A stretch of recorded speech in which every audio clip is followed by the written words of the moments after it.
Every few years an anime comes out that completely takes the world by storm.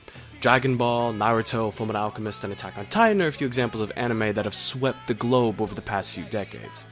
For this season of anime, there's a little show called My Hero Academia that's just conquering the airwaves.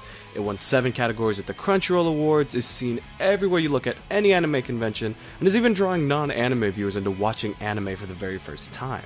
Now there's a lot of reasons why one would love My Hero Academia. The animation, the color palette, the characterization and designs, the story, the soundtrack. There's so many wonderfully done components that make this show the masterpiece that it is. So on the subject of characterization, today I wanted to talk about the show's main protagonist, Izuku Deku Midoriya. I honestly believe that if Izuku wasn't written as well as he was, this show would quickly fall apart. He's the glue of the show that keeps it together and makes you want to keep watching to see what happens next week. So allow me to give you a few reasons of why I think Deku is one of anime and manga's best protagonists ever, and hopefully convince you to give the show a try if you haven't seen it yet. Warning, minor spoilers ahead.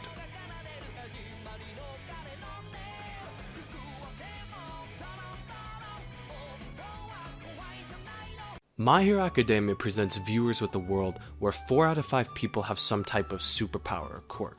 This new world revolves around quirks and the heroes and villains that have molded the globe into the supernatural, adventurous environment. And then immediately when the show gives you this cool premise, it presents us with a protagonist who isn't in this majority. We're shown a quirkless geek whose aspiring dream is to be a hero, and he's told over and over and over by adults, peers, his rival, and initially, even his idol and mentor All Might, that he needs to let go of his dreams because they're never gonna happen. And most of these people don't tell him this to crush his dreams, to crush his desires, but because they care about him and they want him to move on for what they think will be the best for Izuku. The only person who really does tell Izuku to stop trying in order to destroy his spirit is Bakugo, but we'll go more into him and Izuku near the end of this.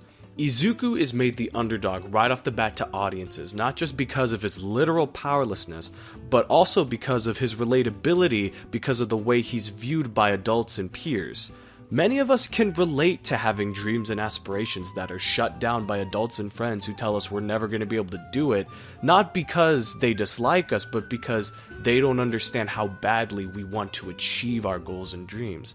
But Izuku's a character that proves to everyone that it doesn't matter what the world or other people think you are capable of. If you believe you're capable of going after your dreams, if you practice and focus and put your heart and soul into your desires, you're being realistic about it, and when the time is ready, you're able to show the world your all, then you can achieve anything.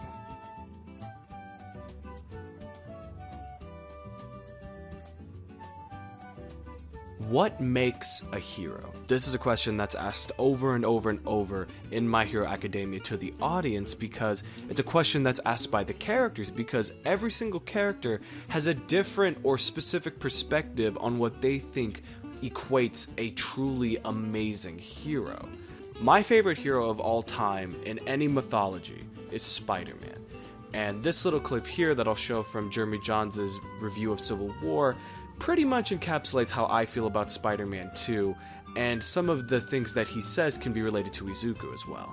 Because Spider-Man, what made him great and what continues to make him great is he was the one that went against the grain of superheroes. You had Batman, you had Superman, you had all these heroes that were men and children can aspire to be like them. They are men and you can be them too as long as you eat your green vegetables. So, you know, the nerdy kid would read that and was like, oh, I want to be like that. Spider-Man was the one that came along and was like, hey, no, nerdy kid, you too can be a hero because that nerdy kid is Spider-Man. Spider-Man is truly a great hero because of his path to becoming one. He wasn't a god, he isn't this alien, he wasn't born with incredible circumstances. He was an average dude living an average life. And then with a series of events and tragedies, he was able to redefine himself into the legend that he's become in all of comic book mythology. And that is why All Might and Izuku want to be heroes. They want to be beacons of hope and light, to prove to others that being a hero is a good thing and that you can help the world and make it a better place. They want to be heroes for the sake of being heroes so that they can save people and so that they can make the world that they want to see, a future full of peace and love and light. And I mean, come on. Who wouldn't want to live in a world like that?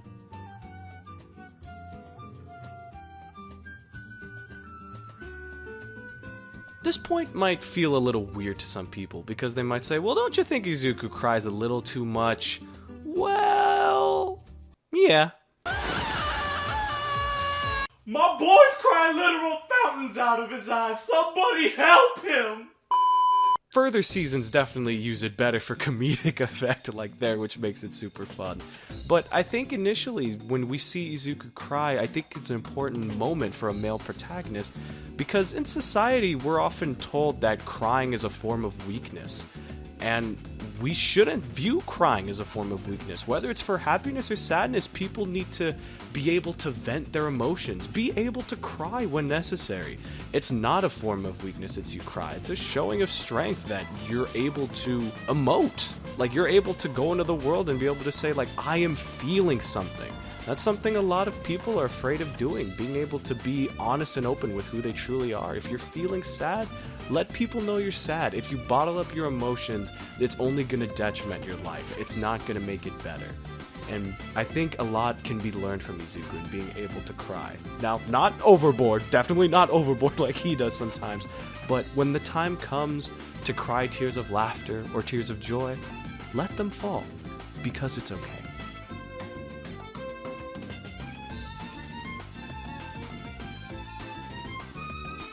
Remember how I said spoiler warning at the beginning? Yeah, this is where that comes into play. So if you don't want to be spoiled for this particular part, go watch some episodes of My Hero Academia and then come back.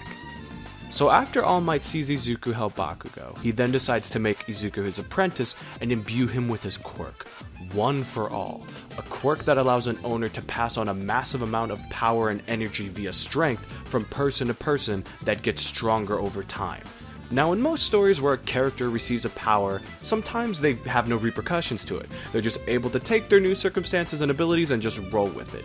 Izuku doesn't have that luxury, and it's able to increase his character because of it. First off, he has to go through a 10-month training regimen to prepare his body for One for All, and even then, when he uses it for the first time, he shatters his arm and both of his legs because of the blowback and his body not being able to handle the amount of power that he's wielding.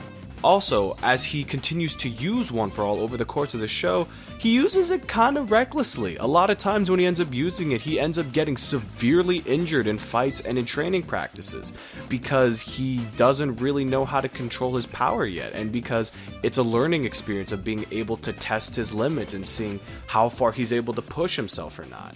But I love it. It makes it interesting. It gives him a new level of challenge as not only just trying to be a hero, but trying to master this awesome ability that he has. He's given this god tier level of power, but still has to learn how to control and harness it, and it's going to be interesting to see how he's able to make One for All his own, and how this experience is going to transform him into the world's greatest hero.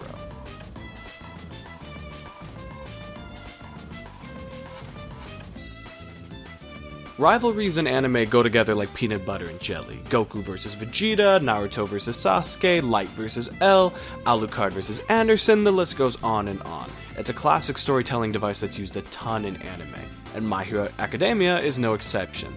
The rivalry in this show is between Izuku and Bakugo. Now, why I chose this specifically as my last point is because the rivalry that Izuku and Bakugo have is very different from most rivalries. First off, Izuku is the victim of Bakugo being a bully. He's been burned, he's been beaten, he's been told to kill himself and called a bunch of names, but despite all of this, he still acts very friendly and kind to Bakugo. He doesn't act dismissive or mean. And it's very interesting how Izuku chooses to deal with one of the ultimate bullies in all of anime. First off, he doesn't call him by his first or last name. He doesn't call him Katsuki or Bakugo. He calls him Kachan, the name that he gave Bakugo as a child. Likewise, Bakugo does the same thing, calling Izuku Deku. They have this very childlike relationship with each other. They've had these years of knowing each other, and as the distance between them became greater, Bakugo became more of a bully, and Izuku became more of a victim. But now that they're both heroes and things are changing, now they're both on more of an equal level playing field power-wise, and Bakugo is beginning to realize that. But more importantly, the number one reason why this rivalry in particular I think makes Izuku such a great character is his forgiveness. No matter what Bakugo has ever done or ever will do to Izuku, he will always forgive him, and he will always consider him a friend. Despite everything they've been through, and despite everything that Bakugo has done to him, Izuku will always forgive him. And I think if people had a little bit more forgiveness in their heart, I think the world would be a better place. Izuku is one of the best protagonists in all of anime for multiple reasons, and I could probably list more and make a part 2 to this if I wanted to. But he's a great character because of his relationship with his rival, the power he's given, the way that he accepts his circumstances, and his ultimate desire of why he wants to be a hero. Izuku Midoriya is my hero. And if you give My Hero Academia a chance, he might be yours as well. Thank you so much for watching Awesomazing Episode 1. So, for those people who have no idea what this is basically a series that I'm making so that I can talk about the stuff I love. Video games, anime, comics, shows, movies, whatever I want to talk about, I want to have a format where I can just dissect it and critique it and just talk about why I love the stuff that I love. And definitely believe that I'm going to be doing more episodes on My Hero Academia. But please let me know how I did about this. What did you think about the editing style? What did you think about the way that I cut up the video and like the construction of it? Please critique me on this. I want to make this as good as I possibly can. So let me know in the comments below what you thought of this video, and I will see all of you beautiful people later. Have a phenomenal day, and God bless.